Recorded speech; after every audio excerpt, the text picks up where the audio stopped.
Hello and welcome to Nipple's podcast. Today I have a special guest again. Will you please introduce yourself? Hello, my name is Johan. I go by the name of Shatter Hands when I make music and DJ and do anything music related. Yeah, which is a lot, which we're gonna try to delve into here. So first of all, the name Shatter Hands. Where does that? How did you come to that name? How did you arrive to having that? Was it the old game? Was it the movie? Was it just the scratching? What was it? So when I started making beats, or even before making beats, I started scratching and buying a lot of records to scratch, and without having a certain name for what I was doing, or call myself. And I came across this kid's story called Winnie-Two. What do you call it? Winnie-Two. Okay. It's by this German writer called Karl May that he wrote this Cowboys and Indians story, which is actually quite horrible. But the narrator in the story, his name is Old Shatter Hand, and the story was in Danish, so I could sample a lot from it, and also they were saying Old Shatter Hand a lot, and having your name already on a record, so you could scratch in your own name, was really nice. Yeah, that's the way to go. Yeah. And yeah, I thought it was dope, and I stuck to it. Yeah, it makes sense. Yeah, it makes really good sense. So since there's been, didn't you also use the movie Shatter Hands in one of your records, or was that also from that? I've been using various sources. There's also this NES game called Shatter Hand. Exactly, that's what my first thought would have been that the name came from. Yeah, but I never played it because I didn't have a Nintendo growing up. I just came across, I think it was this internet player where you can play it online, and so I ripped all the entire soundtrack to it and used a lot of it. Yeah, but that's a good way to know. But let's take it a bit back. You come as my previous guest from a smaller Svendborg. Yeah, Svendborg. From a smaller harbor city, in the middle of Fyn, which is in between the two peninsula and islands in Denmark. Yeah. So how was it growing up there, and how did you start using music or playing music early? Was it or was it hip hop first and then music, or not that hip hop? You know what I mean? I went to my parents put me in the Waldorf school. Oh yes, they're known for you have to play violin at an early age, right? Exactly. And stuff like that. So first of all, my mom, she's a piano teacher, and so pressure from the young age. Yeah. So in Waldorf school, you're playing the recorder, a flute, from first grade, at least in our school. And then in third grade, you have to play the violin. And in fifth grade, you have to choose any symphonic instrument. And then you'll be playing that instrument for the rest of your time in school. And I played the viola from 5th to 12th grade. So there was a lot of music going on. I was playing a lot of music. I was playing in I was playing chamber music with my mother and my godfather in various churches, and we were also singing a lot in school every morning, and we had choir and orchestra classes and stuff every Wednesday. So a lot of music, and that's when I in 8th, 9th grade was when I really started to get an idea for sort of developing a taste within music as well. but I wasn't really into making or producing music in school. But everything was sort of centered around music in school. Yeah. Outside of school as well, it seems like at home at least. I was listening to a lot of music. I always brought my Walkman, my Discman later on, and my mini disc man eventually everywhere I went, and always had CDs and tapes in my bag. And I was always listening to music.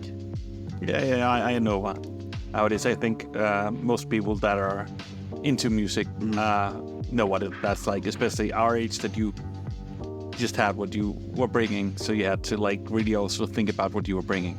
Yeah. Along. Plus, I think eventually when there comes a point when you start to identify within a social context, listening to the music that you listen to. So I became like a hip hop head or whatever, or I couldn't understand why other people in class, they weren't as dedicated to listening to music as I was, or like being as nerdy as I were. Yeah, I know what you mean. But you grew up in a town. I don't know how. I mostly know it from the hip hop scene, but it was sort of a big music scene, wasn't it? All in general in Svendborg. There was a very good music milieu in Svendborg. The hip hop scene was big, still is, I guess, and also the punk scene, quite big. We still have this venue called Harders. It was called Harmonien earlier on, and they had a lot. I think they still have a lot of studios and rehearsing spaces, and then obviously a venue. And there would be like some great bookings, both nationally and international bookings. Yeah, and as I also talked to the previous guest about what we remember coming from Aarhus is how great the jams were. You had like crazy jams for like no money, and like crazy lineups with like 5 or 6 acts, which were like pretty big underground names always, like, and like half of them were from Svendborg. Yeah. so that made sense. So we were always like back in those days there was a lot of jams all the time, so you always had to like prioritize. Yeah. So you had like the listings of jams, and what came first. So Svendborg was always like in the top. So if you had like a smaller city having a jam, and then, or even if you had Odense or Svendborg, you would go to Svendborg, and even like Svendborg, probably go to Svendborg. Yeah. Sometimes even if there was something in Aarhus, we would go to Svendborg because it was just crazy. Yeah. Also, for us being greeted there, I think it also seems that you were like sort of the, what do you call it? Friendship city of a lot of other urban cities, maybe? Yeah, could be. I mean, it's basically the same thing in terms of skateboarding. Svendborg is a big skateboarding city as well, and we had a few competitions going on called Pølsesnak, and there would always be people from Sjælland and Jylland, Aalborg, Aarhus, Copenhagen they'd show up, and it would be the contest of the year. Also, it might also be coming from like a smaller area with a lot of like mainland coming in, that you also didn't have much else maybe going on, so you were so dedicated when something was going on compared to maybe some of the larger cities. I don't know. Could be. And also traveling elsewhere wasn't as easy probably. Didn't you often have to go to Odense first? You would always have to go to either Odense or Nyborg.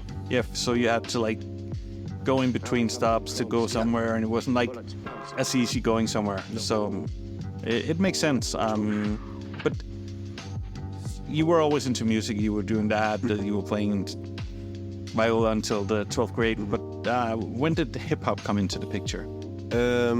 I guess when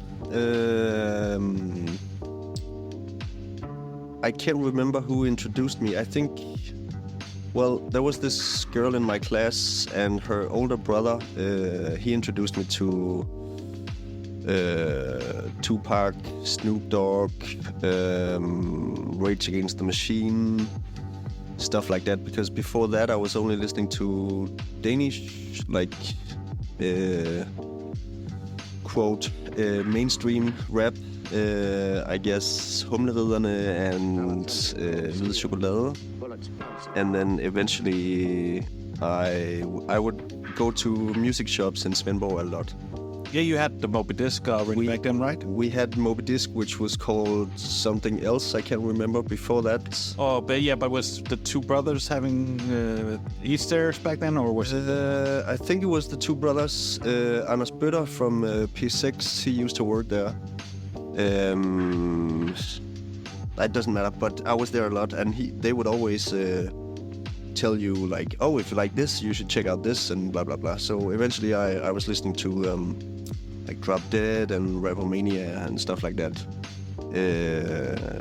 And yeah, I guess. So going into more the Danish underground? Yeah. And then we had this one guy who was renting a room where I was living with my parents, and I think it was his nephew is Lars Krogh. Oh, yeah. Faktaposen. Yeah, the producer. Yeah. Legendary producer. Yeah. Who didn't do that much, but his beats were crazy. Yeah, so he gave me the CD single of Hvem. Yeah, which is also one of the most legendary. Yeah, and I was listening to that a lot, so a lot of Faktaposen, a lot of, yeah, I guess underground hip-hop through whatever I could find in Svendborg. I would go to the library a lot as well, and just look through the hip-hop selection and just spend hours upon hours listening to CDs at the library. Yeah. So I guess at around 95, 96, I would slowly dive into hip-hop. But also I was listening to a lot of like rock music through people I was skating with. Listening to... Yeah, a lot of the skaters there, like the punk rock? No, that was more the Odense crowd, Yeah. Odense and Ringe crowd. Svendborg was pretty much hip-hop. Yeah, same as Aarhus. Yeah. Because I remember that difference between like also like the skaters from Svendborg, from Esbjerg and like southern Denmark. They were like punk. Yeah. And then we Tight pants. We were more like hip hop and jazz and stuff like that. Yeah. And we were like, you know, a lot of them also. It ended up being a lot of them making extremely baggy pants in Aarhus as well. Also, I remember some of the Svendborg guys was also hanging around with I remember a lot of them through mass meeting. Sure. So yeah. But then again, skateboarding had a huge impact music-wise on me from watching skateboard videos. Yeah, they were basically mixtapes. Yeah, basically. And we would just burn CDs and listen to the soundtracks. So I would get introduced to a lot of different music, not just hip-hop, but also like rock and shoegaze and jazz and whatever. The 4-on-1 videos and the Transworld videos. Yeah. Also, it was... some of them were pure hip-hop, but a lot of them were like mixing a lot of different genres, like in a mismatch. Yeah. I spoke to my friend Rasmus from Svendborg, and he sent me recently this link to Mr. Dips did the soundtrack. I think it was I can't remember what video it was. Maybe it was Habitat. Yeah, crazy dope. Strictly Breaks. I think he just. I think he didn't. I think he posted some of that in Instagram himself recently. Yeah. But there is that history of which I always found interesting between like the merge of hip hop and skate, like The Streets Are Silent, the new documentary also going into that, and how the East Coast scene, like we started up how Lil Jon used to do the mixtape and all that stuff. So I think there's always been that sort of connection in certain cities in Denmark as well. Like, you know, it's like we could always identify a lot with Svendborg, probably also because we had Sankt Annegade, where it was hip-hop, skate, and basketball. Yeah. And when I came to Svendborg, it was also like we're always playing basketball, and people were always skating, and people were wearing sort of the same clothes, and you know, people knew like Kim Stair and Manuel. Yeah. They even had some skaters coming to Aarhus from there, and you know, so it makes sense that the whole like two cultures unite. Yeah, definitely. But did you skate? Yeah. I was skating a lot. Yeah, a lot. Yeah. That's good. Yeah. So you sort of learned around about hip hop and started listening to the like Danish underground scene in the mid '90s, late '90s. Yeah, and then simultaneously I was getting introduced to. I heard this one track in the radio by Portishead, and I was just like mind blown, and I wanted to learn everything about this new music phenomenon called trip hop. Yeah. So anything that had like hard drums and a female was really slow. Yeah, really slow. I would sort of like go and dig that up, and eventually I got introduced to DJ Shadow's Introducing album, and I was like living off of that album for years and years. That makes sense, because also that is just a way to discover music. Yeah. Crazy. To me, at least, via Shadow, and then finding out that whatever Mowax was presenting or Ninja Tune, so that whole like the UK sort of like acid jazz trip hop scene, I was really into that. And then eventually turntablism. So listening to a lot of Q-Bird, a lot of DJ Crush, Kid Koala, all the Scratch Pickles and Executioner stuff. But that also makes sense because a lot of the Mowax stuff was also based on turntablism. Yeah. Like DJ Shadow is also. Yeah. It's not a typical, you know, we produce music. It's the way that the DJ would put things together, because it's the way you would mix it if you were doing it with Rickless. Yeah. And from listening to this instrumental sample-based hip-hop, I realized that these guys were recontextualizing other people's music, and eventually like finding out that he must have used maybe like 20 different records to make these two tracks or whatever, and then and trying to find all of them. Exactly. Back then, when it became a quest. Yeah, I remember. And then watching the Scratch documentary really got me.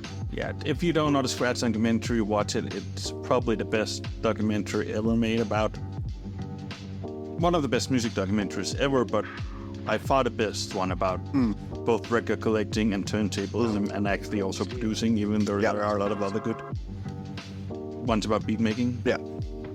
And I guess I was kind of like I'm an only child, and I lived in Svendborg, even actually way more south than Svendborg, on Tåsinge.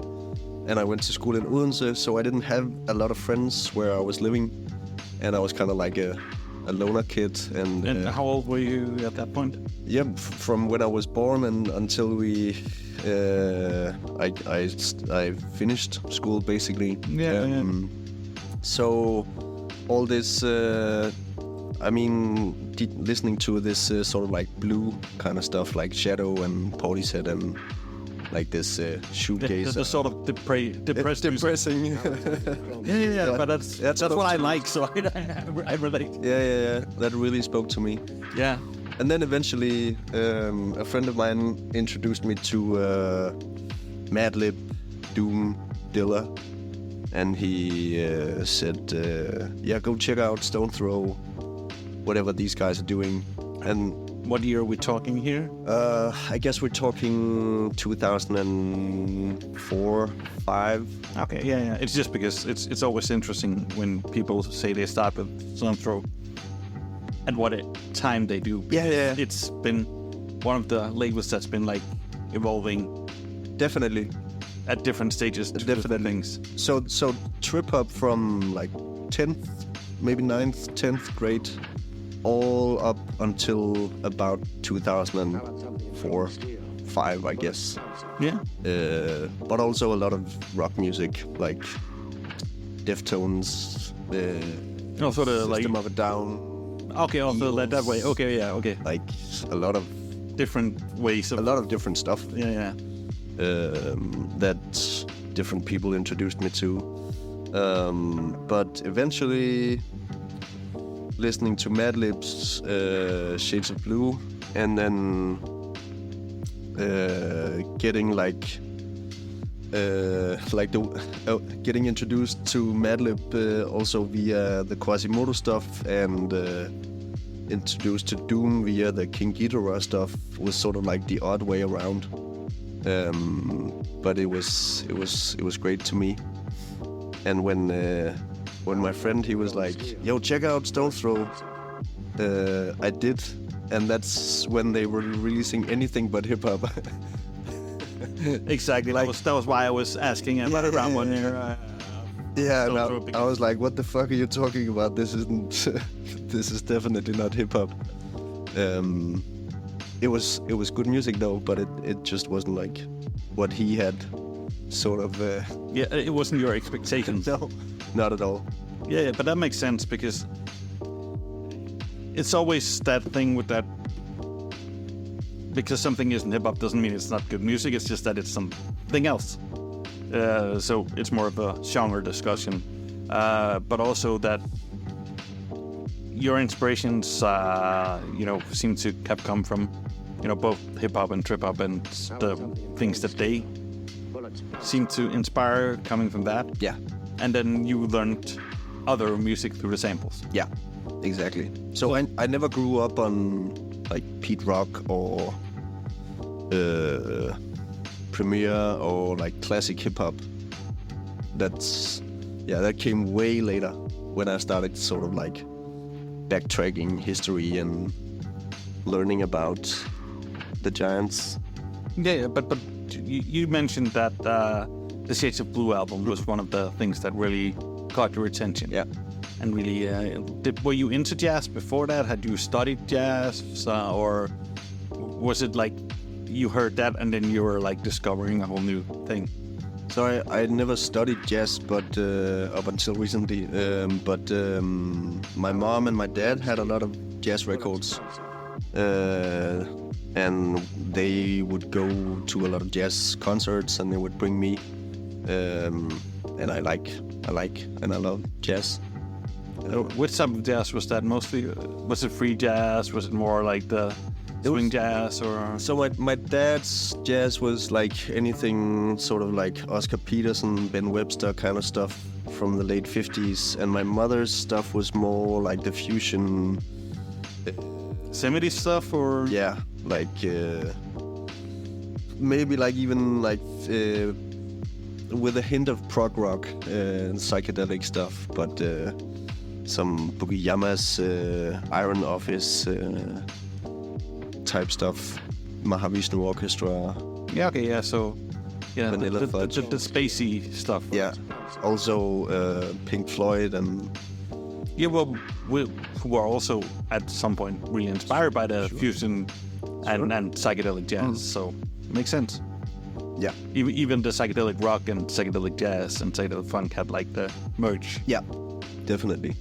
So that makes sense. So you sort of had that in your upbringing. Yeah. And then when you heard the Shades of Blue, was that like, oh, this is now being used in a totally different way, or what was the feeling that you had about it? It sounded very familiar, and I guess, yeah. Madlib stuff to me was A lot similar to all the trip hop stuff. I mean, yeah. Yeah, makes sense. And all the Madlib stuff I was listening to was all his instrumental stuff anyway. It was only later on that I realized that he had made a lot of beats for a lot of different rappers as well. Yeah, Like- a lot of it also way before it. Yeah, exactly. Exactly. Yeah. It's always interesting with that type of stuff because you also seem to have come into it at around the time when, you know, instrumental hip hop was starting to take off. Because you had an era of classic hip hop where a lot of stuff was also put out as instrumental, but it was always the beat that they were rapping over mostly. Yeah. It was just the instrumental version, so it didn't have any other progression, and it was always open for the rap. Yeah. It came with the 12-inch. But also, but they were also released like KDF or Premiere or whoever, like these 10 beats on like some bootleg Yeah. 12-inch or something. But it was more that all the beats were mostly just still the ones that were made for rappers. Yeah. With the build-up, classic build-up, Yeah. and like the room that you need for having rap, because the difference is also a lot of the beats that came with the like early 2000s beat scene, you can't really rap over them. True. It would be confusing. Also, sonically, it doesn't have the There's necessary room. Exactly. There's no room for it. Yeah, which is also interesting with hip hop, because what I always loved about hip hop is that there was the room in the beats when it was like with rap. But it's also it's a completely different thing when you have it put together. But it also is more reminiscent of a lot of the music that they actually were sampling. True. Which was a lot of instrumental hip hop, and a lot of what they were sampling, even when it was from people who were singing, was like the longer instrumental part. Yeah. Or removing the whack part, or with the singer, and then True. so it's sort of like doing a 360. Yeah. Back to just like the roots in some way. Yeah, definitely. So, at what point did you start producing then, or like thinking about doing music yourself? I think it was about 2005, 6 maybe, when I acquired a turntable and a mixer and started just scratching a lot. I didn't have a computer. I didn't have a laptop or anything. But then eventually I got my mom's old iMac. The old one with the big orange one. Yeah, I remember that one. And that one had a mini jack input. And then I got a version of Logic Express. And because I would go to my friend's studio in Odense, my friend Seth, he would hang out at this studio where Teemu. Timo Bakut. Yeah. Yeah. He would lounge a lot, called TSA Studios. Yeah, he's to people who don't know, a really amazing funk singer, producer, the best top voicer. He does modern funk in a way that few people do. Mm-hmm. So I would come to this studio and I would bring records that I knew had sample-worthy material, and I would sit down and look over the shoulder of my friend Seth, and he would sort of like try and chop samples the way I wanted him to chop them, and I would get really frustrated with him not realizing what I was talking about and me being not able to express myself in English or in these terms that were needed, like all the technical terms. And eventually I was just like, fuck it, just give me the program, I'll do it myself. Yeah, so you had to bring the samples, learn that they didn't know what you wanted to do, and then you had to learn yourself. Yeah, and this was in, I think, about 2007. I was up and running. So using Logic Express and like plugging your turntable into the old iMac. Yeah, without knowing how to maneuver Logic or anything. And in the beginning it was just a lot of cut and paste. and then calling my friend and asking him, hey, how do you how do you do this and how do you do that and how do you copy a track or how do you bounce, whatever. So a lot of pulling my hair. Yeah. Also, Logic isn't actually No, it's always not that that logical. It's just the most like oxymoronic name ever. Yeah. Yeah. But yeah, about 2007.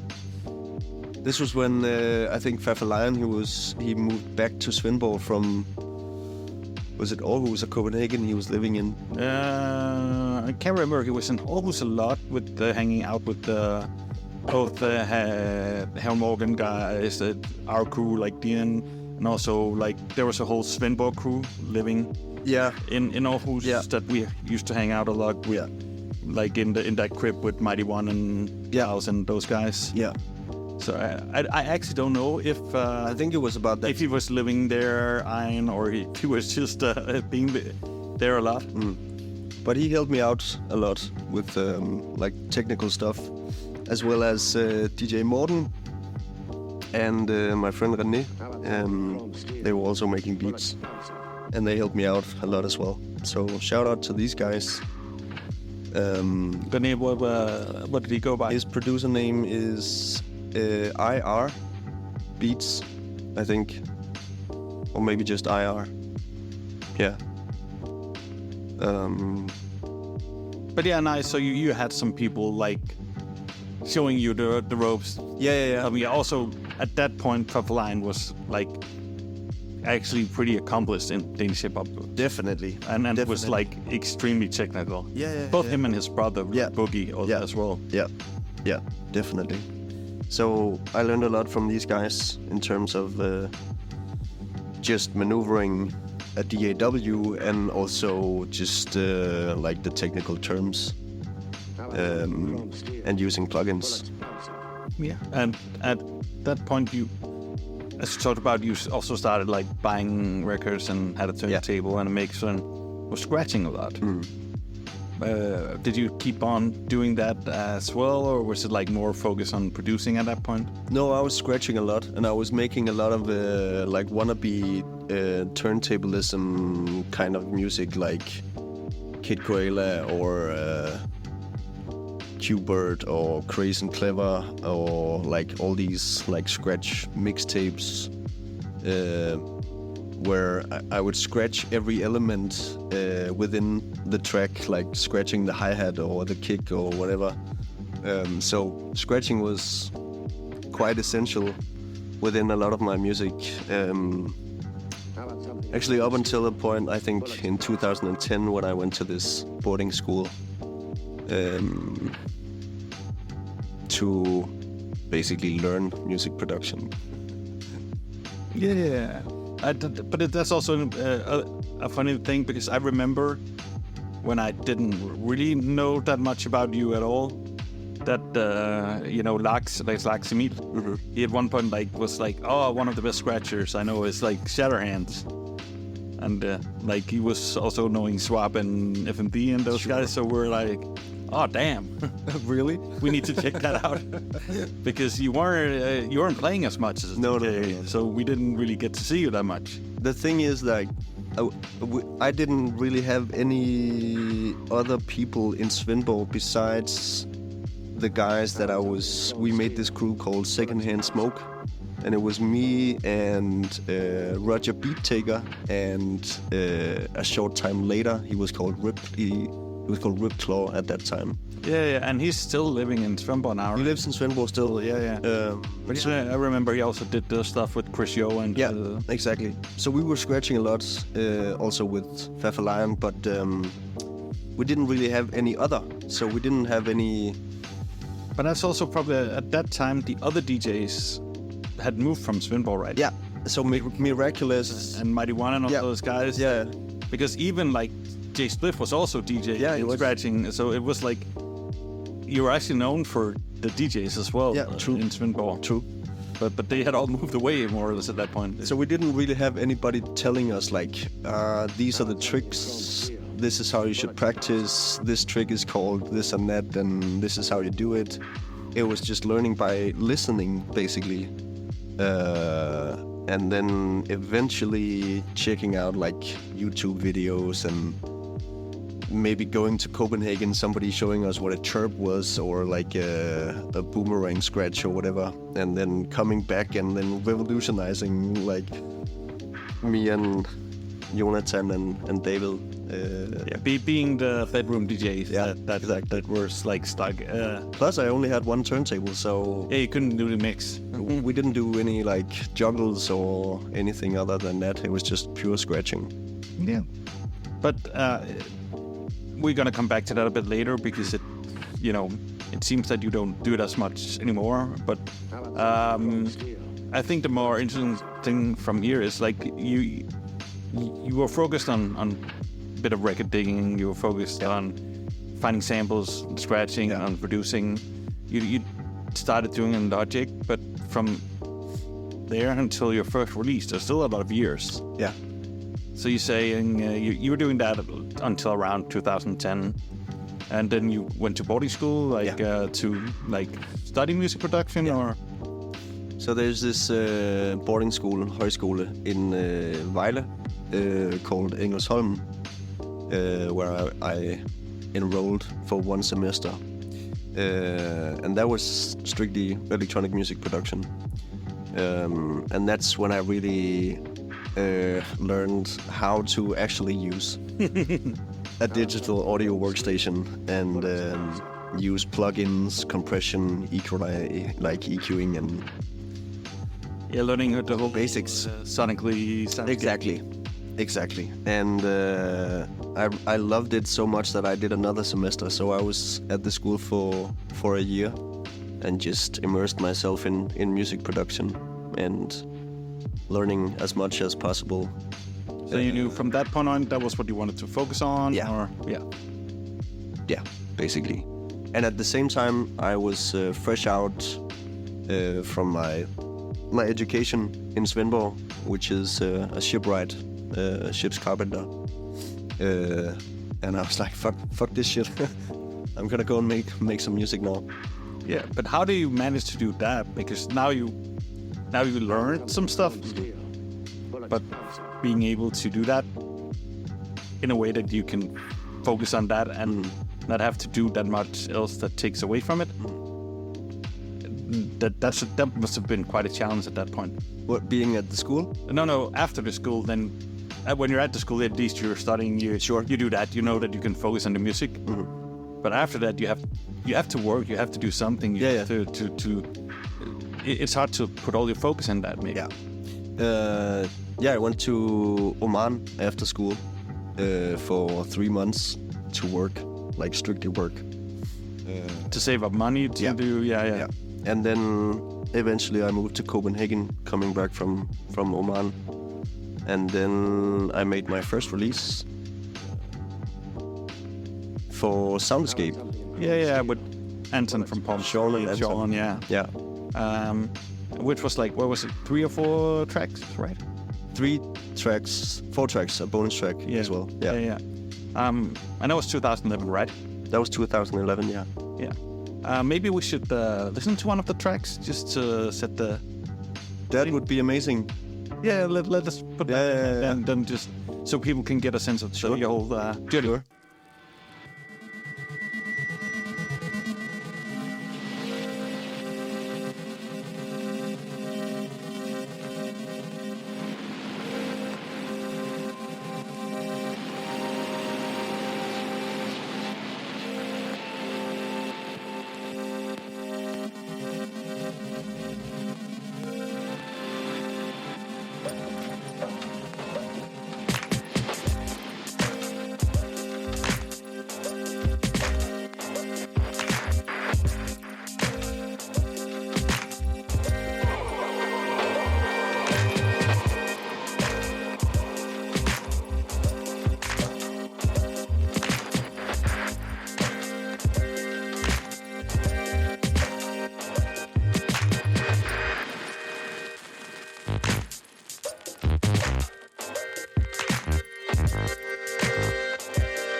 So that was one of the old tracks.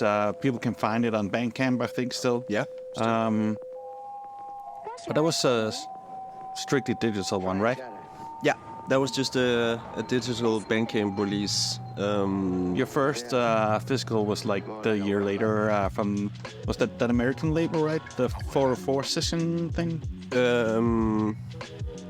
So I'm uncertain. I think the 404 sessions came first, and then... Yeah, that's how I remember it, and then the Urban Waves later. Yeah. Because I think the Urban Waves was like the end of the year. Yeah. Yeah.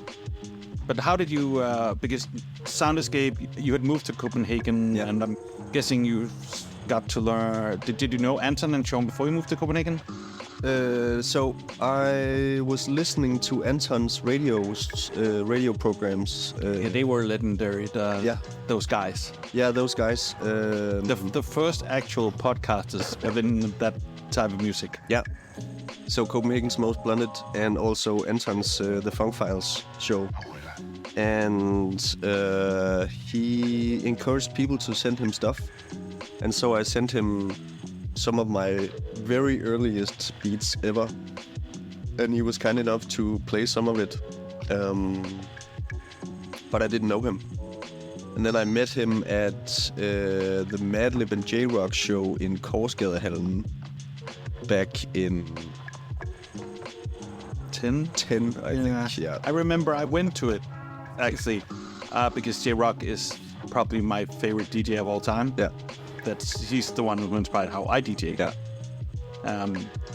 There was other influences, like growing up with, I was lucky enough to grow up to see people like Static and those guys really a lot. But he was like, he's coming. I have to go here to see it.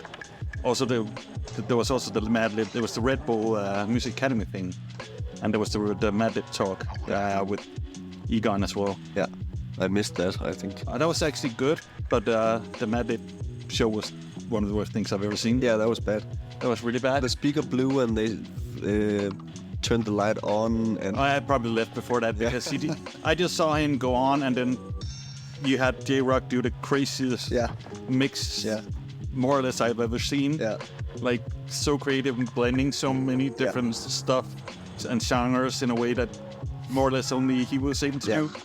And then you have Madlib going on to just play his own stuff and being mad that it didn't sound the way that it does in his studio, because he had actually just himself turned the EQ some weird way and also pitched it himself. Yeah. Because he was probably too high to do, and then I just left. Yeah. And that was like that's the don't see idols play live. That type of stuff.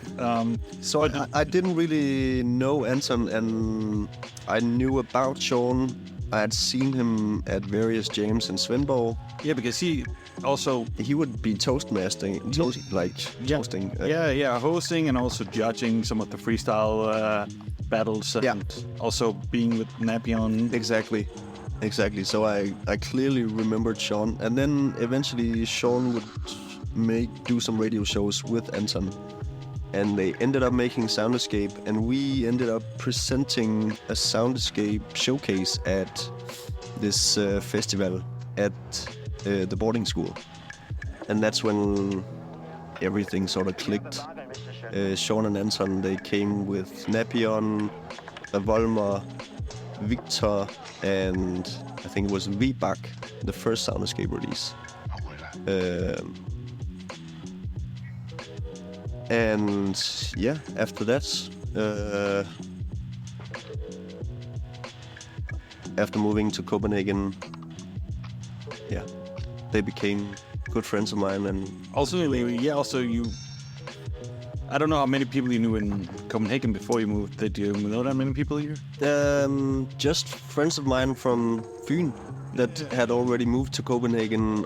I didn't really know any people living over here. So I wasn't familiar with the music scene or like the movers and shakers or people. So that must have been pretty fantastic having someone to sort of plug you into that environment. Definitely. And from listening to Anton's and Sean's show, I was sort of familiar with the names on the scene. like the other people doing stuff, beats like Elog, Uffe, Victor, the veteran Cosmic Rocker boys, and strictly names that Anton and Sean, they were introducing whatever listeners they had to. Yeah, I can understand. And now we're already talking also like way beyond hip hop, a lot of like more electronic genres. Definitely. I mean, but we're talking this scene, if I may call it that, like the beat scene or whatever, LA type beats. But also there was obviously a lot of European producers and beat makers that were instrumental in the type LA beat scene kind of stuff. Yeah, and also Anton and Sean and those guys were booking some of them. Exactly. So come and play. So yeah, they were instrumental in making it happen in Copenhagen and facilitating a platform and a scene for all us up and coming producers, warming up for all these people from the States and across Europe. Yeah, I guess also just meeting them and getting to know them was also instrumental in developing your sound. I've said it before, and I'm gonna say it again. I can't thank Anton and Sean enough for not just helping me and putting me on the map, but also like a lot of the other people making this kind of music, and they still do. Yeah, so thank you, Sean and Anton. Yeah, with both their booking and Anton now having Palm Spree, the record store, or having had that for like 10 years now. Yeah. But you moved to Copenhagen. You started actually also playing live and figuring out how did you play live, because you bought a 404 at there was like end of 2011, but didn't start using it, I remember, until like 2012, right? I bought the SP and then I brought it to Oman. Yeah, but you didn't really get to use it there, did you? No, not at all. I was just strictly working, but it was good fun. And so the 404 sessions, the release, actually came about when I wanted to really learn how to use the machine.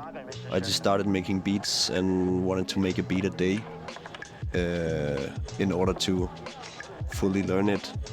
And then, but yeah, that was about 2011.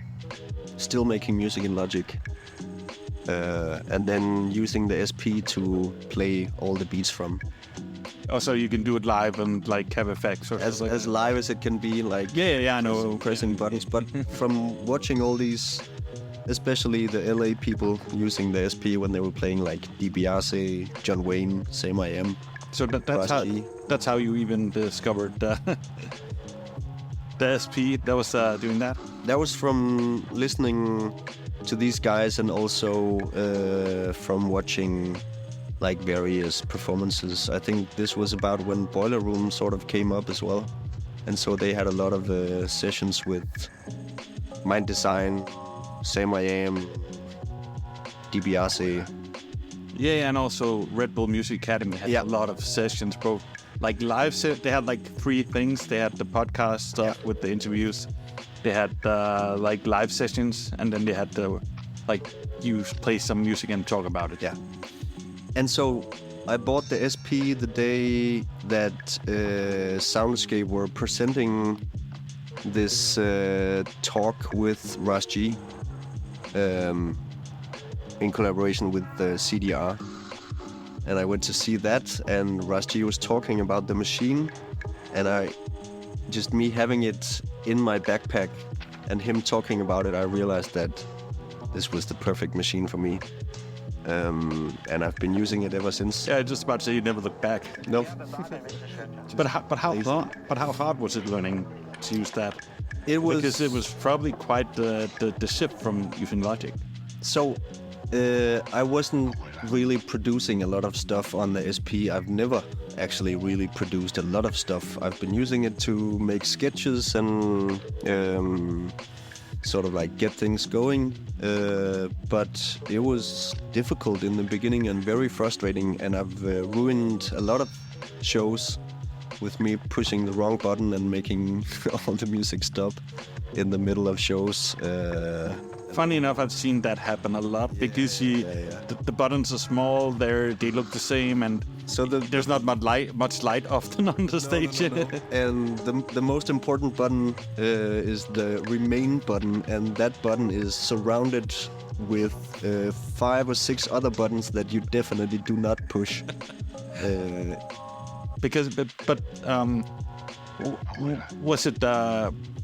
Was it strictly just that you knew that people were using that for the music that you liked, or was it that you really loved the sound that it had in itself, or so obviously the tactility of it, or was it a mixture? It was a mixture. Like the fact that it was so small, the fact that it ran on batteries, and you could just like plug in an RCA cable and you were good to go, was so nice. It's a small tank, but also the fact that you could have like hours of music on it, and it had a lot of dope effects, and the fact that I saw a lot of people that I was listening to and looking up to using it, that played a big part. And then realizing that a lot of the stuff I was listening to really had the sonic characteristics of being either made or having been run through that machine. Yeah, because that is actually one of the things I feel is quite significant with the machines in, hip-hop and instrumental. I mean, let's be honest. People often use them just for the sound. Yeah. A lot of people don't actually produce on them. They just run them through them to get the sound. So finally, Roland realized that they made a machine that pretty much birthed an entire like subgenre of beats, like the lo-fi scene or movement or whatever you want to call it. So it definitely has a certain sonic aesthetic. Yeah, as each era and each subgenre has its sound. And it's often based on the machine that has been used. If it was an SP1200. Exactly. That's an MPC. Yeah, the MPC. The 808. Yeah. They have really different sound or sonic, characteristics. Yeah. And you can actually get them by just running what you've done through it. Yeah. At some point, in some instances, like I know people that just put the drums through the MPC and then just back into Logic or run the sample through it, or just put it like people would do with tape to get like the tick effect. They would just put it through the MPC afterwards. And I've even seen a lot of the German producers use like both the 404 and the MPC live to just add that special sauce. Yeah, but also just to have one thing that's also easier to control live with the MPC to like do stuff through. Yeah. So it makes sense. But it's still interesting that because it's went from you had the machines because computers weren't a thing. Mm-hmm. Then you had computers because that felt easier. Yeah. And then it reverted back to tactility. Yeah. Sort of the same that you did with vinyl to CD and digital back to vinyl. Yeah. And I couldn't really cope with, like, if you had to play music from your computer, you would have to have like a big chunky MIDI controller, and I was still using Logic, and I couldn't really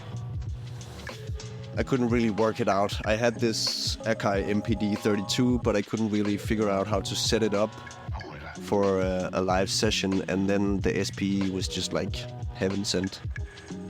Yeah, it makes sense, but the SP is also in all the different characters. That was just my cat. He's hopped out on the table, so you just have to excuse us for being a bit distracted by a cute cat. But yeah, it makes sense because you have all that those ways of using. You can do more, but you're also in some way you can do less. Mm-hmm. And I think that it's often like the limitations that that makes people creative. Definitely. So creativity often comes from having that limitation of you have an SP404. You can do a lot with it, but you cannot do a lot with it, if you know what I mean. Yeah. You have to do it a certain way. You can only have that sort of fucked up sound. Yeah. You can only. It's more of like a glitch machine than it is actually like what I would say a sequencer. Yeah. It's Definitely. so. But people then found out how to do stuff with it that wasn't even intended to do. I just revisited the red tape, the 404 sessions, a few days ago, and let's just say that it was more me getting to know the machine than it was actually me really working on like a release. But I remember an old interview with you as well. You said that you made the whole tape as like you were studying the manual, reading the manual, and then trying to do what the manual said. Yeah. And that would be the piece that ended up being the tape. Exactly. Which was also sort of why it was named 404 Sessions. Yeah, I mean, I didn't do 404 days. It was just 40 days, but it was one beat sketch a day. And that really made me learn how to use the machine. It wasn't necessarily a good release, but... good enough for someone to at least want to put it on tape. Yeah, shout out to Alex from Outlier Recordings. Yeah, but again, how did you hook up with Alex, and how did you hook up with Urban Waves as well? That was just SoundCloud. Ah, the happy SoundCloud. He found you, or you found them, or? SoundCloud was really interactive back in those days. It was sort of the social media in itself. Yeah. At that time, also when, especially beatmakers. Yeah. Everybody was commenting, and everybody was liking, and everybody was sort of like really interacting with each other's stuff. And it was such a good community. And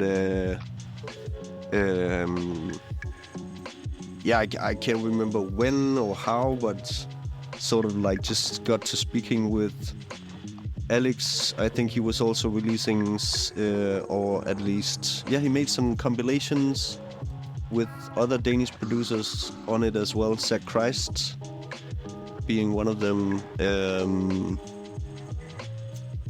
And then Urban Waves was sort of slowly starting out, releasing some SoundCloud prolific producers as well. And then they did a compilation, and they invited me to do one track. And after that, they asked me if I wanted to do an EP. Yeah, and that was the third EP you did, right? The third release. Yeah, it was Landfly. Yeah, and that was also on tape, right? Yeah. But how did it feel like you hadn't actually been doing the stuff on the SP404 for that long, and you were relatively new, but you were already being released by two like international labels, and you were starting to appear on different compilations, and it was very surreal. But I was, I think this idea of making this like post instrumental hip hop, or whatever you want to call these type beats, with a lot of like, what do they call them, future beats, a lot of synthy stuff, a lot of bass stuff, but still like 80-90 BPM. I was really inspired by that, and that's pretty much just all I did. And SoundCloud played a big role. It was the first website I opened when I got up, and the last one I closed when I went to bed, before I went to bed. So just keeping up with the feed constantly. Yes, and then you so Urban Waves you kept on working with, and but it also comes to something that is also interesting with your story, is that it's it's not only just Danish Copenhagen things. It's also that. Isn't it? At what point did you move to Berlin to study? So I went to Berlin in 2014. Yeah. To study.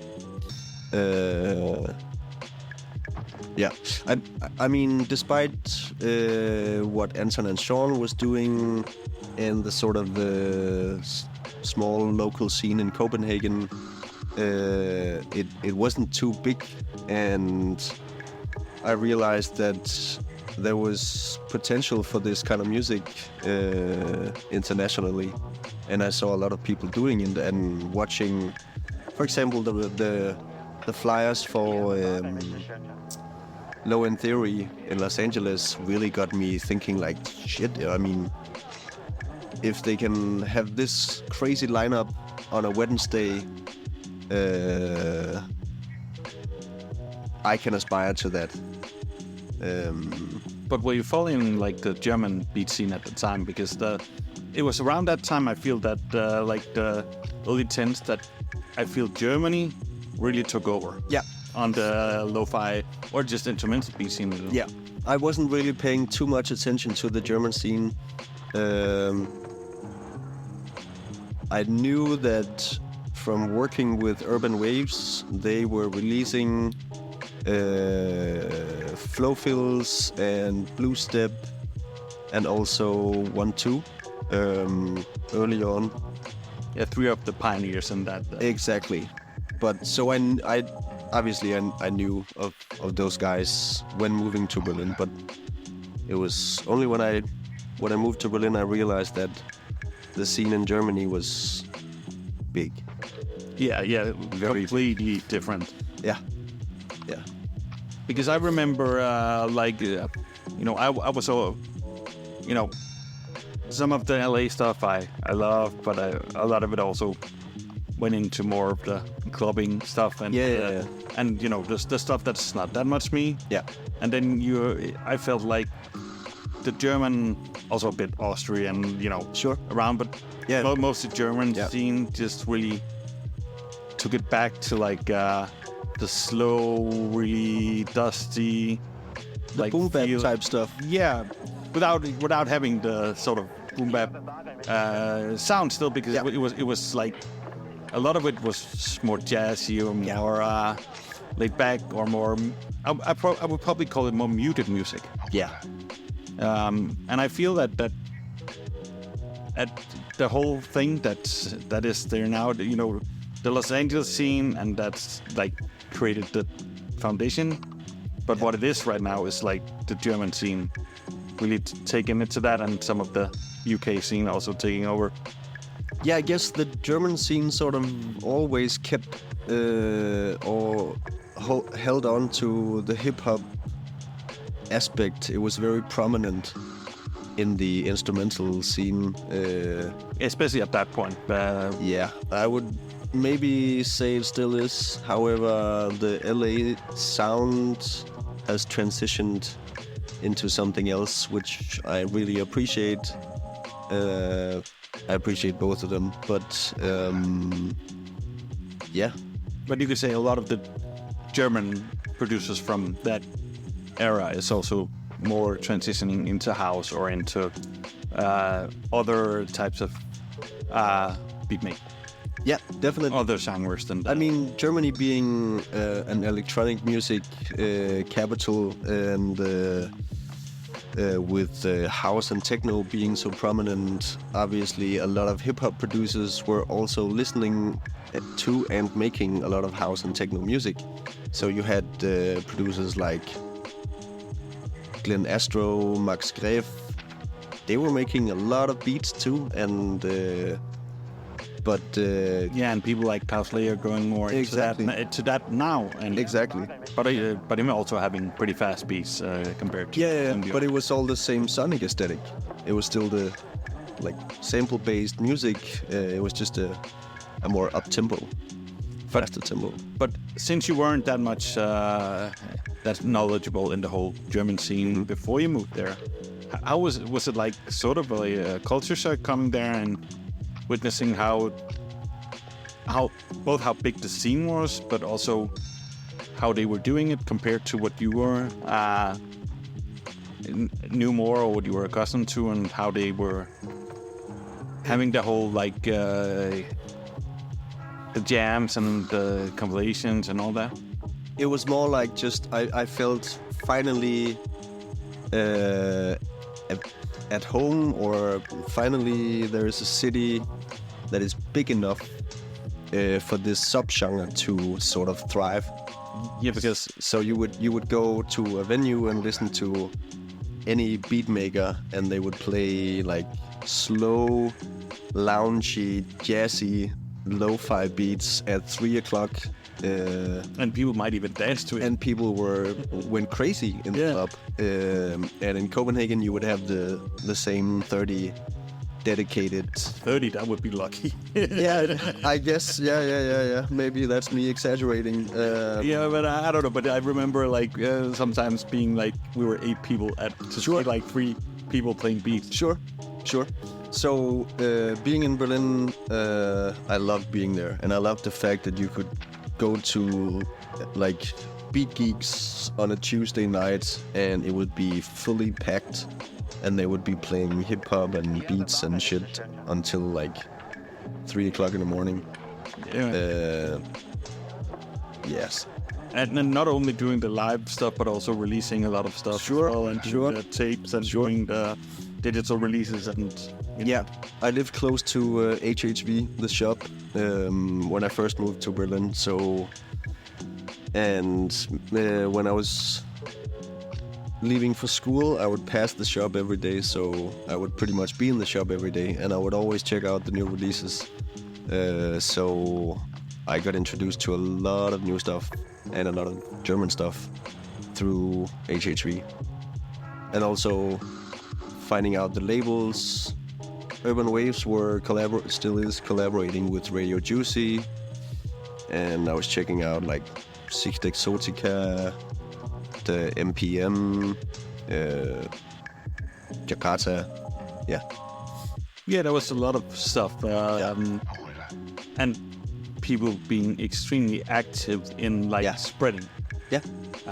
It not just making it, a lot of people actively promoting it as well. Yeah.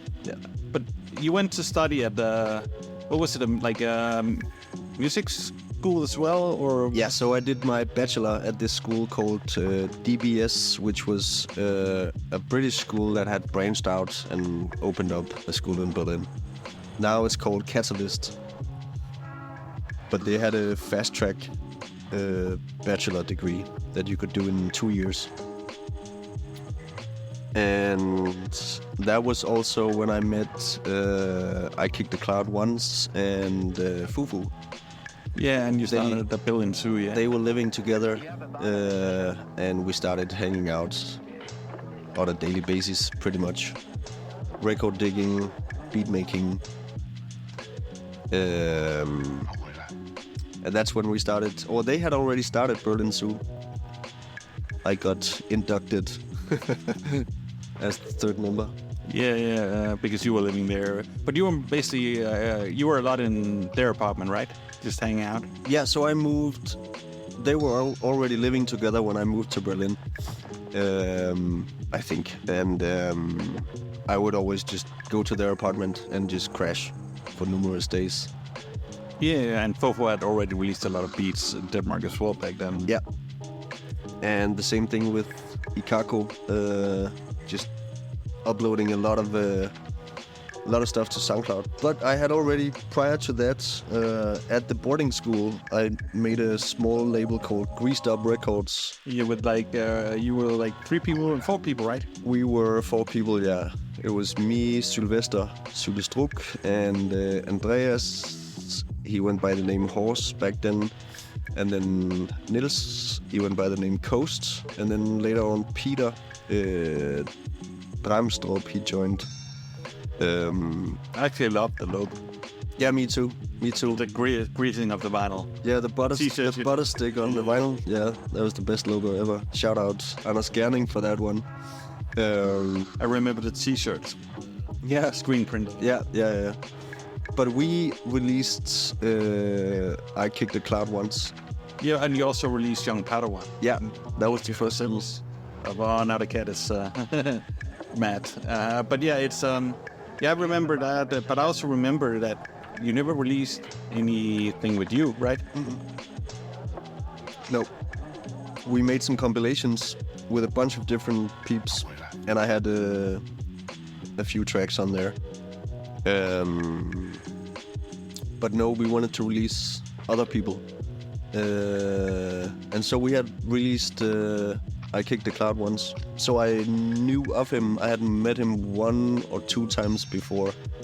But how did you meet them in Berlin? Was it like random meetup, or did you? No, We're both here. We should. yeah, we wrote each other, and I came by their apartment in Moabit one late night, and we just clicked.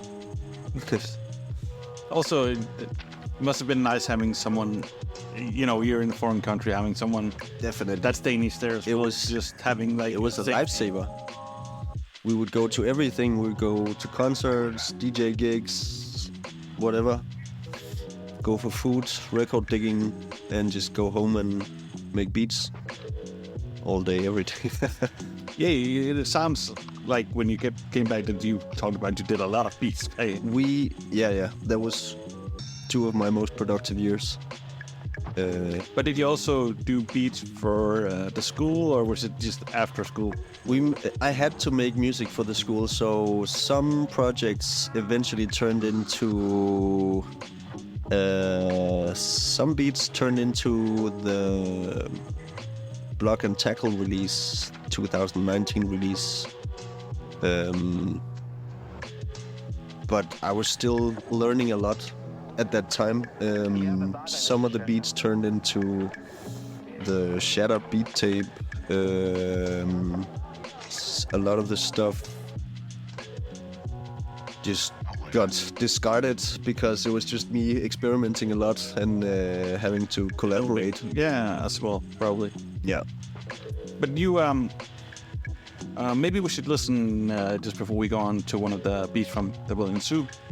Yeah. At least just like Super Bad Disco album. yeah, to just give the people out there like sort of a sense of where you were going at that time. Definitely.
So that was track from the Berlin Zoo. Yes, sir. Super Bad Disco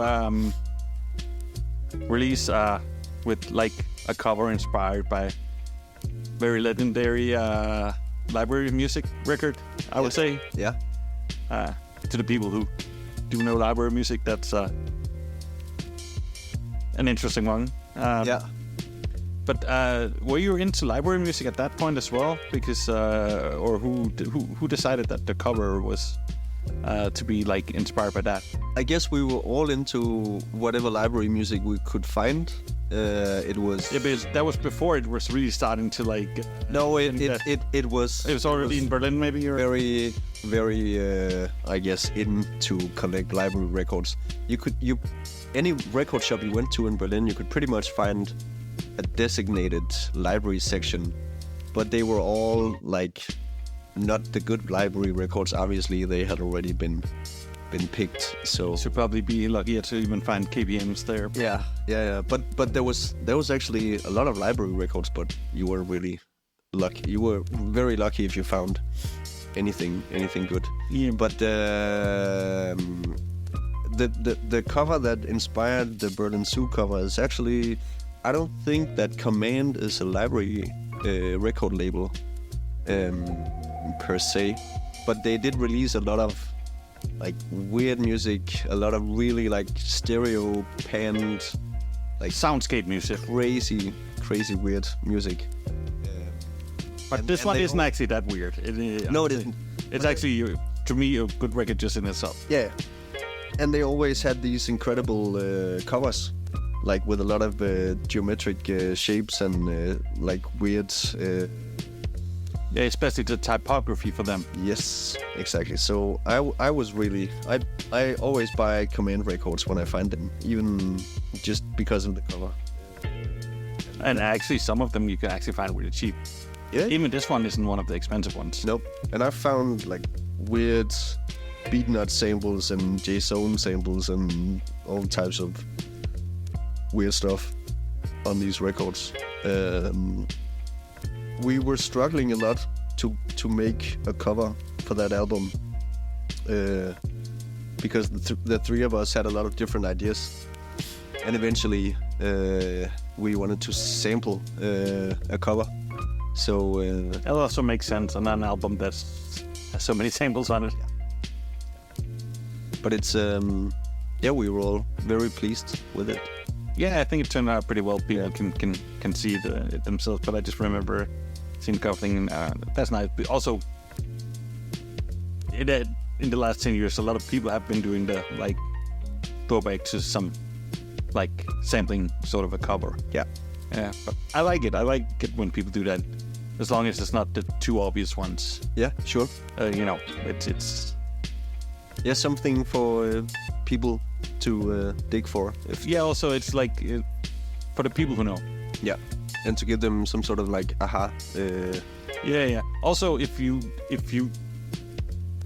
the people who dig the record that the cover is inspired by are also the people that might like the record. So it makes sense that if people see that, they're like, true, I should check that out. Yeah. So it has the aesthetics that will, draw people in, certain people. Draw the consumer in. Yeah. So I think that makes really good sense. It was just interesting that you had that in as well. But also you have another like relation to the library music that is also there because you were in the Who Sampled beat. What was it? 2017. It was Samplethon. What it was called? Yeah, I can't remember. Yeah. Who Sampled Samplethon? Yeah, with the KBM music. Yeah, and you won. Yeah, and had some props from some of the very legendary criticers and just sample nerds. Yeah, definitely. I remember you posted something recently. Yeah. Maybe do you remember the quote yourself that you put up? It was something like the quiz really. Yeah. Why don't you just say what you didn't sample or something? So the backstory. Who Sampled put up this post saying submit 2 or 3 pieces of music, and then if you get picked, you get to be one of the 20 participants for Who Sampled Samplethon 2017 in London. And so I submitted and I got picked, and then I went to London, and then I showed up at the studio, the Point Blank Studios where it was held, and everybody got a USB with 8 gigabytes of KPM material. And then you had 6 hours to make an entirely, like a new beat from whatever you wanted to sample. And obviously there was a lot of well-known samples. Yeah, of course, the KBM has so many. Yeah. And they even had a folder with, I think the folder was named previously sampled. And I just thought to myself, well, I'm definitely not gonna use that. I'm definitely gonna try and use as many different samples as possible, just if it's just for minor details, like percussion or bass or whatever. And at that time I was really into like this maximalist, like just cramming as many elements into the music as possible. And so I think I ended up sampling maybe like 20 different tracks. And that's why when we had to present our tracks to the judges, we had to also say which tracks we had sampled. Yeah, disclose. Exactly. And I started just mentioning all the tracks that I had sampled, and at one point, Chris Reed, who runs Who Sampled, he said, "Why don't you just tell us all the tracks you didn't sample?" Yeah, they probably didn't expect someone to know 20 of them. No, they didn't. They definitely didn't. But then you won. But first of all, how was it having to do a beat in 6 hours under those conditions? Were you doing it on the SP404? Were you on a computer? Or At that time I was working in Ableton, and so I just brought my laptop. But I was used to battling. I was battling a lot on the Stone Throw message board forum back in the days. They did they still do to this day, beat battles every Wednesday. And back, I think it was still at Engelsholm in 2011. I was battling a lot, and I was always late. You sent them in too late. No, I was. I would make the beat like the day before, something like that. Like that. Yeah. So you doing it really quickly. So working under pressure wasn't too foreign for me, and also the year before I had won this beat battle that CDR and Dimensions Festival did. Yeah, where you did it like the day before as well, right? Yeah. I remember that. So I was pretty used to working under like a certain time pressure or limit or whatever. Yeah, but and then you did the whole the beat. You presented it. You got chosen by some of the legendary people that was there. Yeah. But it didn't end up being what it was supposed to, because sadly they didn't really follow through. It took a long time for them to start the process. And eventually they released it without announcing it to the participants and other people. So I found out by chance that they had already released it, and that they. But that was like 3 years after, right? Yeah, exactly. And I had there was gonna be no vinyl record. Yeah, because the whole idea was that you won like a vinyl release on KPM, right? Yeah. So or like the ones that first, second, and third place won the opportunity to come to be on a 10-inch release with, I think, some of the judges as well on KPM. And obviously that was the sole reason for me to participate and put in that extra work to be able to have something released on vinyl, on that dark green vinyl, like the dark green cover. Yeah, the legendary cover that all the releases have. Exactly. But it didn't happen, unfortunately. So that was. But you did get together. You got a lacquer of it, right? Yeah, I had a dub plate cut in Berlin, at man-made mastering. Yeah. So that was also quite an experience being in that studio, right? And yeah, getting definitely. that done. Definitely, that was crazy.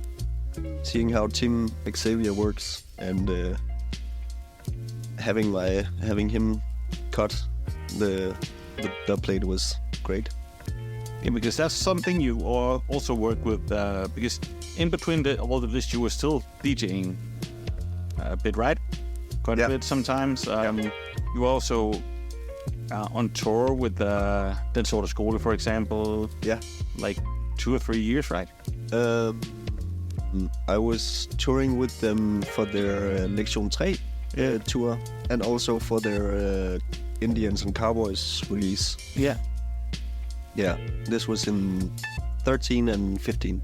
Yeah, but weren't you also with them in 17 for like the spring thing? Or were you... Okay. I remember around. Yeah. But it's... How was that? Because that's also like... They had that whole development from being like the DJs that do mixtapes to doing soundscapes in sets, and more field recording. And you've also done like used field recordings in your record sometimes, haven't you? Or was that? Yeah, I loved introducing field recordings and like turning like field recordings and weird noises way up in the mix and use it as percussive elements or whatever. Because strong melodies was never really my force, unfortunately. Even though you did play the viola for such a long time. I did play the viola. I was never introducing the viola in my beats. Yeah, you should do just Rudolf Steiner beat take with only the stuff you are playing at Rudolf Steiner. That could be an interesting challenge, I'm guessing. I have, though, recently I brought the old viola to my studio and bought a mic for it. So I've been using it. Oh, nice. Yeah. How does that feel after all that time? That was just a great, what do you call it? Resurrection or... Yeah. It was good. It was nice, very familiar. That sounds interesting. Because then you... if we move further, a bit further into time, you come back. You were in Berlin. You did the whole Berlin tour. You discovered a whole culture there that wasn't here. Yeah. And then you moved back to Denmark. Or at least it was way bigger and more proper. Yeah. Like that, yeah. But also got to know personally, it seems, a lot of the producers and got to work with some of them, and also with some. Like, you also, I don't know, were you involved with the track with Juju Rogers as well? So me and Rasmus, I Kicked the Cloud once, we met up with Bluestep one day, and we hung out, ate some pizza, and we made a sketch. And then Leon, he finalized it later on. The way are we going, what's it called, yeah? Yeah, the one with the Juju on it. Yeah. And then he released it on Urban Waves. For the Blue Fridays release. Yeah. But yeah, I came back to Copenhagen and then we released Super Bad Disco with HHV. Yeah, and sort of also started a sub-label on HSV in that regard. It came about, so the story was that we met this guy at a Beat Geeks event in Berlin. He was working at the office at HHV, and he played our demo for the owner of HHV, and we got a mail 2 days afterwards asking if we wanted to release with them, and obviously we did. And I think 2 months went by. We had 300 copies made. And eventually, after 2 months, they told us that they were sold out and they wanted to do another repress. And then they also told us that if we wanted to release something else, we could do that. And we wanted to shine a light on all the dope beat makers and musicians we knew in Denmark that didn't have this connection to either Berlin, but also HHV being Europe's biggest distribution/record label. Yeah, also not having a platform in that regard itself, some of them. Exactly. Because after that, it's been like, you know, smaller and bigger names in that regard compared to like how also newer and older names, because it's been like Yellow Spoon and now Clabber, which were like pretty new names compared to like Sofety and stuff like that that's been down there. Sure. So it's how did you is it all three of you choosing, or is it more like how is it run? Because you have the Super Bad Disco, but it's also what you call yourself when you do the DJing stuff, and it's like a whole crew. So when we moved back to Copenhagen, all of us, me, Rasmus, and Fufu, Jesper, it quickly became a lot of like-minded people DJing, making beats, and we ended up making the Super Bad Disco DJ crew as well. Which is even more people, right? I don't know who's officially in it. Is it like... I think we're about 12 more or less affiliated people. Some people... Also, all of them haven't been in the country all the time. Like, Lord Acton has been, you know... Sure, he lived in Amsterdam. And then came back. And but label-wise, we would just either listen to people whose music we were digging and then asking them, or they would come along.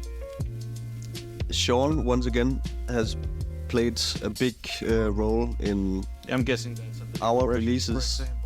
Sean presented us to Athletic Progression as well. Might have been the best Danish live band ever. Could very well be, as well as Yellow Spoon and Clabber. So thank you once again, Sean. And all three very dope. Jazz Athletic Progression is actually the most interesting one, because they had just been in such a development. Because I knew them first as like the neo soul thing, and some of them playing for, as far as I remember, some of them played for Anka back then, and you know, Jonas also doing some stuff with Han Solo already back then, and then them being more of a neo soul thing, and then moving more into the jazz stuff, and then moving more into the sort of live electronic merger and doing that. So it's like each record is very different, but also when the first record came out, they had already found a new sound themselves. Sure, definitely. We have been very blessed to be working with not just Athletic Progression, all of the artists that we release. Yeah, and as far as I understand, there's still plans for... There's more to come. There's definitely more to come. Actually, I think it was today, the new Clabber. We just announced the new forthcoming album from Aarhus crazy group. Yeah, we have put a good jazz band, it seems. There must be something in the water. Yeah. There's such a good jazz scene, but also Aarhus is really a jazz city. It is. I remember working, and when I worked at Stardust, it was also a lot of them was just coming there playing all the time. It was just crazy, also because a lot of it was just the free jazz and, you know, just improvising. So I think there's just been like a whole environment for that just in Aarhus, and then also in Silkeborg and in some of the other cities. Where they were allowed to play a lot of places, and a lot of them even also went to the conservatory in Aarhus. And you know, as you have over here, you have the concerts that people play when they are graduating, but also at the end of each semester. But in Aarhus, in Copenhagen, they're played at the school, are located different places, because in Aarhus is in the center of the city, and the concerts are at like the music hall Yeah. in Aarhus. So some of them actually can get sort of well known for just the concerts that they do at the end of the semester, at least locally. Yeah. And also some interesting projects have been there, like Sincere that Han Solo did a record with. Yeah. That Progression did the whole, which I was annoyed wasn't released as a record actually, because I saw the whole thing live. It was crazy dope. They did the live concert at Dead Progression with an American rapper called Sincere, which was crazy. So I was hoping for that release, but unfortunately, that never didn't happen. No, and unfortunately now there will probably never be more. But it's interesting, but the whole thing. But also that it seems that you have really focused on the beat making and the jazz. So we wanted to release beats because we, as beat makers, wanted to obviously present whatever we were listening to as well, but also we were slowly getting into jazz from England, London, Australia, Germany as well, and also all the beat makers from US that sort of slowly turned into musicians as well. Let's say Might Design, Kiefer, DJ Harrison.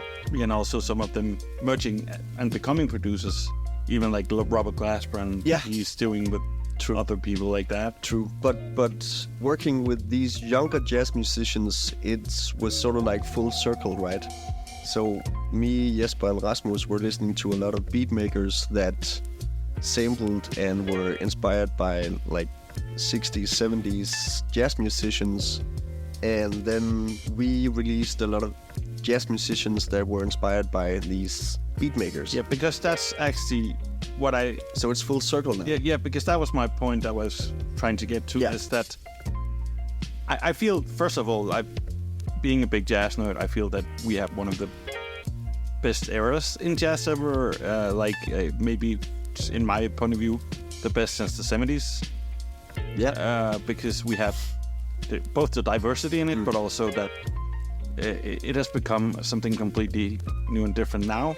But still, a lot of it is referring to the roots. But how it's doing it is that it's doing it through things that sampled what is old jazz in a lot of ways. There's so many new reference points in terms of genres that weren't there in the 60s, 70s, and 80s. Yeah, and the whole UK London jazz scene is, to me, one of the biggest developments in jazz ever. Yeah, and that's born out of jazz and club music. Yeah, but British club music. Yeah, but also a lot of them that, like, Alchemist has also said that one of his biggest inspirations ever is Tribe Called Quest.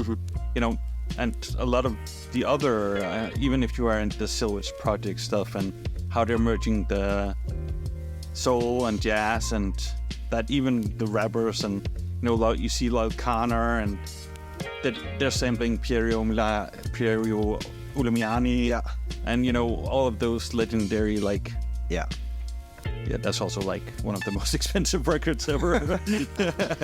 Good luck. Yeah. At least it was repressed in 16. Yeah. But that's also very expensive. Good luck once again. Yeah, exactly. I didn't get to buy it then, and I'm still mad about it because it's still one of my favorite jazz albums. But it's more that whole thing is coming, and you see that whole merger of beat making, hip hop, and jazz.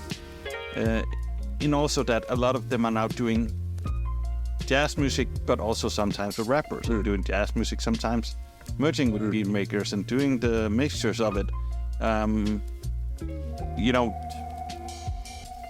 You see Yusuf Deyes, you see the Yori. I never know how to pronounce the name. The Yori. It's with a Y. It's I'm bad at names. There's two great jazz records this year from me. Sure. The other one. You know what it is when I show you. It's more that they are clearly inspired by hip hop as well. Yeah. And clearly inspired by the beat scene. Yeah. and a lot of them are. Even when you have someone like Domi and JD Beck, they have rappers on the records. They're inspired by. They're actually also inspired by people that are inspired by hip hop. Sure. In that they're also inspired by Thundercat. They're also inspired by, Definitely. And so their standards is like they reference and play Mad Villain, and you have orchestras dedicated to playing MF Doom and J Dilla stuff. And yeah. And you've had that for a while. I think that's also one thing that I find amazing is the whole thing of people playing funk versions of music that sample funk. Yeah. So you bring it back to the roots, but you're playing it the way it was sampled. Yeah. Like with Sly Fifth Ave doing that, or Abstract Orchestration with Doom, or even with Sessions and El Michel, or even Bad Bad Not Good doing they also did a lot of covers back then. Yeah. You even have like Youngblood Brass Band doing it earlier. I love that stuff, but it's also it shows where that the musicians are now inspired by the people who weren't actually considered musicians at one point. But also you would just drummers or pianists would have never played the syncopated way they do before. Like someone like Premier or whoever sampled it and chopped it up like that. So it's really interesting to see like both a jazz musician or funk musician or whatever. Like drums are like one of the things I'm most critical about, because me too. There needs to be the syncopation, and there needs to be the groove, and it needs to be like all that. But you see a lot of the younger drummers play in a way that is closer to what you would actually do on an MPC. Yeah. And you see people playing offbeats in ways that you would have never done or considered before hip hop and beat making. And Dilla. Dilla as well, but even like drummers in bands like Questlove, the way he was playing, or the way they did. Dilla was of course a part of that, but the whole Soulquarian thing, and the way that you did soul and neo soul, and even the way that drums were made for trip hop. Yeah, it's an interesting development that I feel is like, as you're saying, it's gone full circle. Yeah, it definitely has. And that's where it actually has the best point of evolving, because then it can go everywhere, but also it can stay true to its roots. Yeah, but it also runs the risk of becoming static and stale. Of course, but that's what I feel it actually isn't now, because it has gotten to a point where it's able to do this. Of course, if it does the same in 10 years, it will do that. Yeah. But then you will get beat makers sampling those guys, and you would always just imagine in 10 years it's gonna be the Jiggy era. Everybody's gonna be trying to emulate once again. I think some are even actually trying to do that. Yeah, but I think that it has just gotten in our genres that we like most. It's just there's more of a separation from the mainstream than there was back then, because back then, like 20, 30 years ago, it was an evolving genre, and now it's fully evolved, and in that sense that it doesn't need the it doesn't need the recognition of people. It doesn't need to be taken seriously by people outside of it at all, necessarily. Not necessarily, no. So you don't have people always chasing that. No. Where there was a hunger for recognition, because growing up, it was like, in our generation, it was a bad thing being hip hop or a skater. Yeah. You were dangerous. You were dangerous. It was just there were all these views on what it could be, and it wasn't music, and it wasn't real music.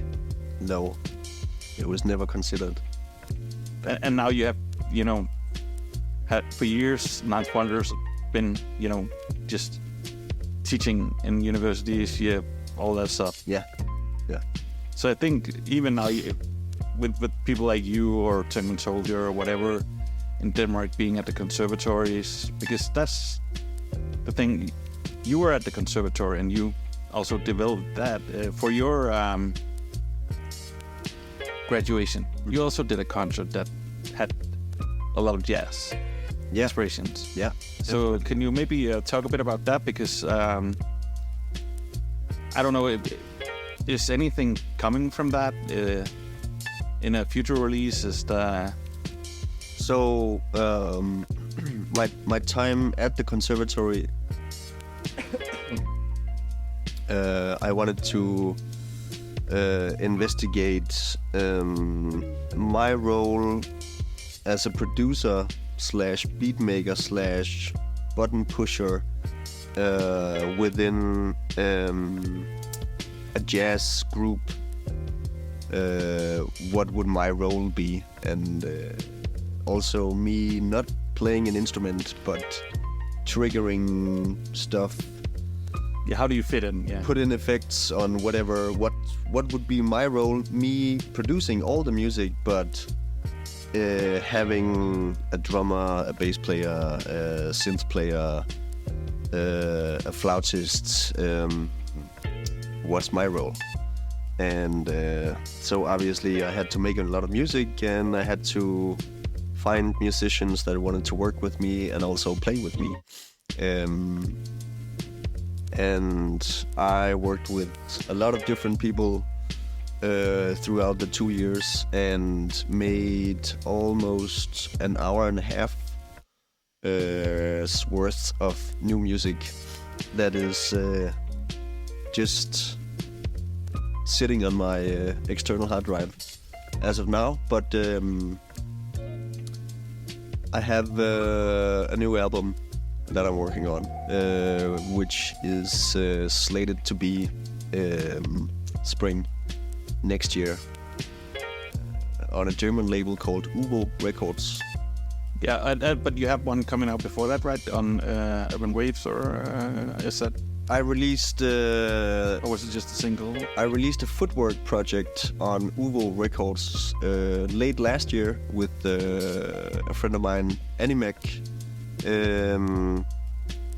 So I've already been working with these guys, so I'm keen to work with them again. And it's gonna be like a fully, I guess, as jazz as you get, as I get. So I work with a lot of different musicians, and what I would do was I would go to their studio and bring a tiny sketch, like a melodic loop or whatever, and I would record them just riffing and jamming for half an hour or whatever. I would go home, I would go to my own studio, and I would cut and paste different stuff, create a structure, and then I would ask more musicians to play a solo or add other stuff, and then slowly creating like fully produced jazz music, I guess. And that's close to what was at the concert, or? So we played a lot of that at the concert. Me, Rasmus, and Christopher from Yellow Spoon. My fellow student Flavia on flute, and bass player Albert from Below. Yeah. And that was such a blessing to be able to play with these people and then just jump in a pool of jazz music where I couldn't really reach the bottom, but just trying out stuff, and this is just the beginning. I've never made so much music within such short time frame with so many people, so this is really interesting to me, and so maybe in a new way that you haven't really thought about making it? Definitely. I've always just made music with myself and had vocal features, except for when we were making, let's say, Berlin 2 stuff. So having people play instruments always gives me the opportunity to work with their contributions, sort of like as a sample bank. But also to shape it more in the way you want it. Yeah. To create it, to maybe be more creative in the foundation of what will become the finalized product. Definitely. But the fact that the conservatory gave me this platform and framework and the opportunity to just dive in and work on having to work on a lot of new music. So the Footwork project was the first music I did at the conservatory, and then to those who don't know, can you explain what foot music exactly is? Footwork slash I don't even know what it is exactly. Is a music genre stemming from Chicago, which sort of has a certain set of aesthetic rules, tempo-wise as well. So everything is pretty much in 160 BPM. You would hear a lot of chopped up repeated vocal snippets, and a very sort of like syncopated kick drum pattern. Yeah, and it's a style of music and a dance, and those two things are really intertwined. It's almost like, and it's a kind of like a battle type music as well. So people would battle each other. It's like a versus thing. Sort of like beat battles. Yeah. And dance break battles. Yeah. Yeah. Okay. So they would play it at dance battle. Exactly. Yeah. Exactly. And honestly, I was very late to the party, but I really liked the sort of minimal aesthetic, very electronic and very quantized in a way, where I came from very sloppy, wonky, loose drum programming. So it was a complete new aesthetic to me, and so sort of a challenge. Yeah, I like a challenge. And I also felt that it was wrong for me to just make music during the semester and not follow through and release it, especially now that I was working with Joachim Animac as well. Yeah. And Ubo, they showed interest immediately. And then all the stuff that I did, sort of like besides all the homework, the assignments that I did, that was the stuff I released on Urban Waves for the Alive on Arrival release. Yeah.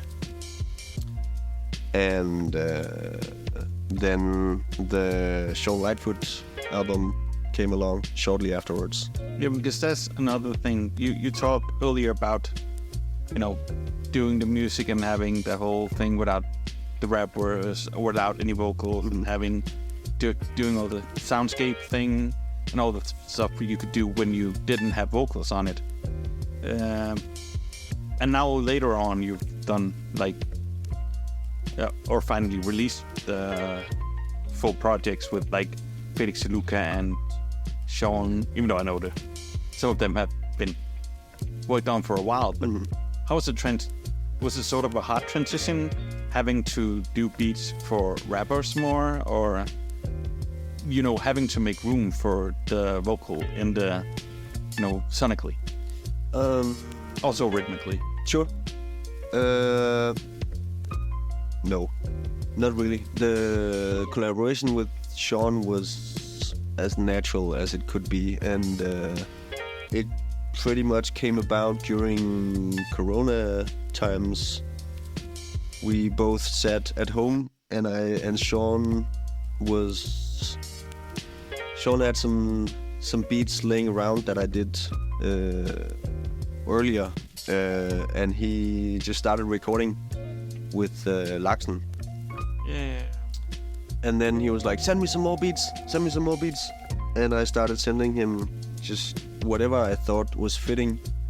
But you had also talked about doing a release together for quite a long time before that, right? You remember when he did Sean Got Beats and Sean Got Steamed? Yeah, and you were talking about doing the Sean Got Shatter, right? Exactly. So we've been talking about this for 10 years, and finally it happened. Finally it happened. Yeah.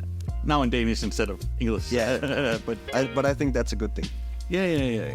I also think it's very well worked out really well to work it. Yeah. And you also did with Phyllis Siluka and also like other stuff, like also back when you were at Sim that you did with some people down there and stuff like that. Yeah. But so it was still a natural transition. It was natural working with both. I mean, it's been natural working with everybody, but the beats that I made for Sean was, I had a pretty good idea of what I wanted to create for Sean, and also you knew what he had made the album before. Exactly. The Autosai album he did, I had an idea of like the Masbang beats, the beats he did.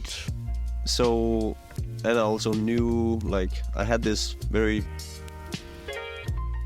like steadfast idea of what I wanted to have Sean rap on. And then again, Sean had an idea as well, so sometimes I was astounded that he didn't pick the beats that I sent him. And then eventually we ended up with the absolute best product that we were both very satisfied with. Yeah, and that's only available as vinyl and tape. So yeah, you will have to go dig if you want to hear the record. Yeah, or you would have to go to records and buy it. Yeah, I don't know if this tape is still available, but I know the vinyl still is. I think he has a few tapes left. Yeah. And also just I think we came through a lot of your whole career, also what you were doing, and how big a huge a part music has been of your life, and how it has shaped you in a lot of ways. From here on out, you said you had the jazz record that was coming out. Do you have other releases planned that you can disclose? No, I'm strictly working on finalizing all the stuff that I did at the conservatory. So there's enough material for at least 2 more albums. So that's what I'm gonna be working on for the next. Do like Onra, do like a threesome. Yeah. Like I might go ahead and do trilogy. Yeah. But next up is whatever kind of jazz you want to call it. What comes out of it? You don't even know yet, it seems. No, well, obviously I know what it sounds like, but I don't know whether you can call it jazz or whatever you want to call it. But jazz-inspired beats. Yeah, maybe, or yeah, I guess, or just jazz that same beats that same with jazz. Yeah. That I think that's a good way to end. I don't know. Do you have anything else that you would like to let people know about you, or? Well, I just want to say thank you for having me, Jesper. Yeah, of course. It's just always interesting having you, because we discuss music a lot. So I knew that we could have some good talks about all of this, and we also differ in a lot of views. So it's always always interesting. But it was nice hearing your story, and I hope that all your listeners out there had the same feeling. So thank you for coming. Thank you. And I think we'll just play one last track from Shatter Hands. So yes, it comes here.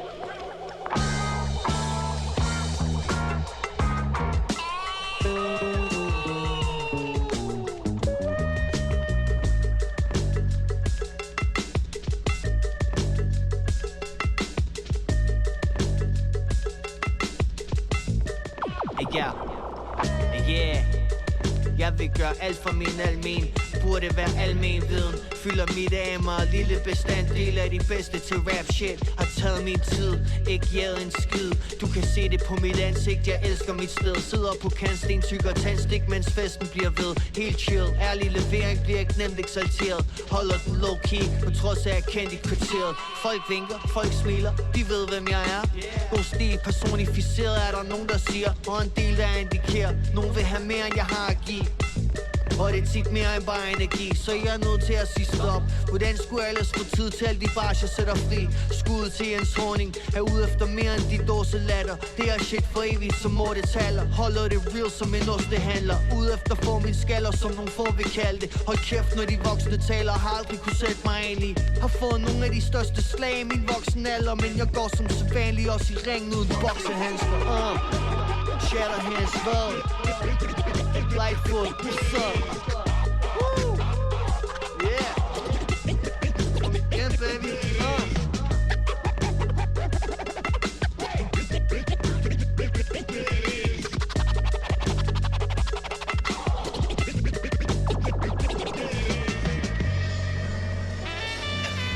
Okay, så det der sker lige nu, det er, at vi er med live fucking et eller andet sted mellem Silkeborg og Skanderborg.